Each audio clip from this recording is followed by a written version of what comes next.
আপনি কিভাবে একটি গোল্ডেন ভিসা বা পাসপোর্ট পেতে পারেন, বিস্তারিত জানতে ভিডিওটি শেষ পর্যন্ত দেখুন। ভিসা পাওয়া নির্ভর করে গন্তব্য এবং বিনিয়োগের ধরনের উপর। যেমন বিদেশিদের মধ্যে যারা $4 লাখ বা তার বেশি মূল্যের আবাসন কেনে তুরস্ক থেকে তাদের গোল্ডেন পাসপোর্ট অফার করা হয়। লুক্সেমবার্গের মতো কিছু দেশ গোল্ডেন ভিসার জন্য বিভিন্ন ধরনের বিকল্প দেয়। এই বিকল্পের মধ্যে রয়েছে লুক্সেমবার্গের কোনো কোম্পানিতে কমপক্ষে $5,36,000 বিনিয়োগ থেকে শুরু করে কোনো আর্থিক প্রতিষ্ঠানে $2,04,00,000 জমা রাখা।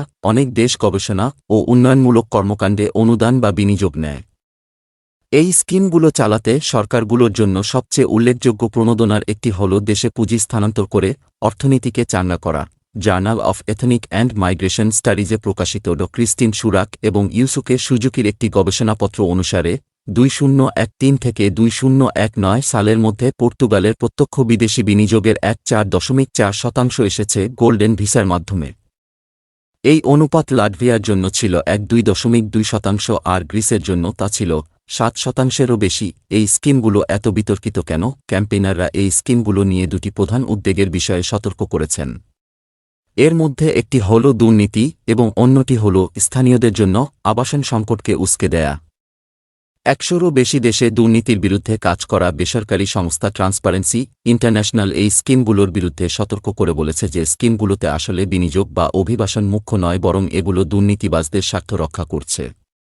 ট্রান্সপারেন্সি ইন্টারন্যাশনালের প্রচারক ইকা রোস্তমাশভিলির মতে, এই ধরনের কর্মসূচি পরিচালনাকারী দেশগুলোতে অপরাধমূলক কর্মকাণ্ড এড়ানোর জন্য কিছু ব্যবস্থা রয়েছে, তবে তা সব সময় কাজ করে না। তিনি বিবিসিকে বলেন, দুর্নীতি বা জালিয়াতি পরিকল্পনায় জড়িত থাকার আগে বা পরে গোল্ডেন ভিসা বা পাসপোর্টের জন্য কর্তৃপক্ষের কাছ আবেদনের ঘটনা প্রকাশ্যেও এসেছে।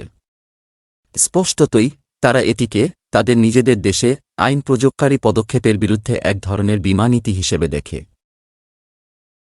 ইউএর বিভিন্ন সংস্থাও এর সমালোচনা করেছে। 2022 সালে নাগরিক স্বাধীনতা, ন্যায়বিচার এবং স্বরাষ্ট্র বিষয়ক ইউ কমিটি গোল্ডেন পাসপোর্ট নিষিদ্ধ করার পক্ষে ভোট দেয় আর ইউরোপীয় ইউনিয়নে ভিসামুক্ত প্রবেশাধিকার সহ তৃতীয় দেশগুলোকে তাদের গোল্ডেন পাসপোর্ট স্কিম শেষ করতে বলে। যদিও এই স্কিমগুলোর মাধ্যমে অর্থ পাচার করা সম্ভব হলেও এখানে সহজ এবং সস্তা বিকল্পও রয়েছে বলে জানান ড ক্রিস্টিন সুরাক। আপনি স্টুডেন্ট ভিসার মাধ্যমেও একই কাজ করতে পারেন, সম্ভবত এটি আরও সস্তা। ব্যবসায়িক ভিসার ক্ষেত্রেও একই বিষয় প্রযোজ্য। এই প্রোগ্রামগুলোর জন্য এটি কোনো উদ্বেগের বিষয় না, বলেন তিনি।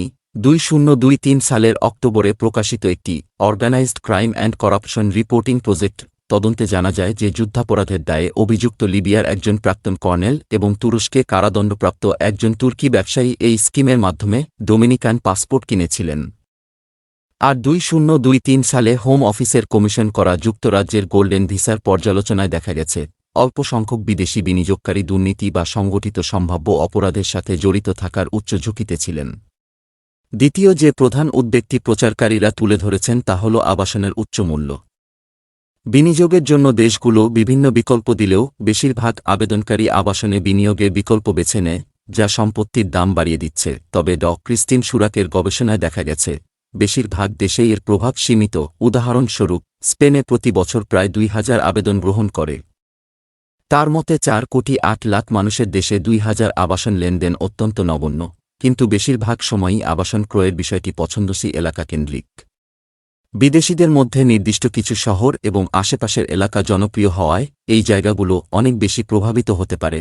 দক্ষিণ তুরস্কের উপকূলীয় শহর আন্টালিয়া এগুলোর একটি।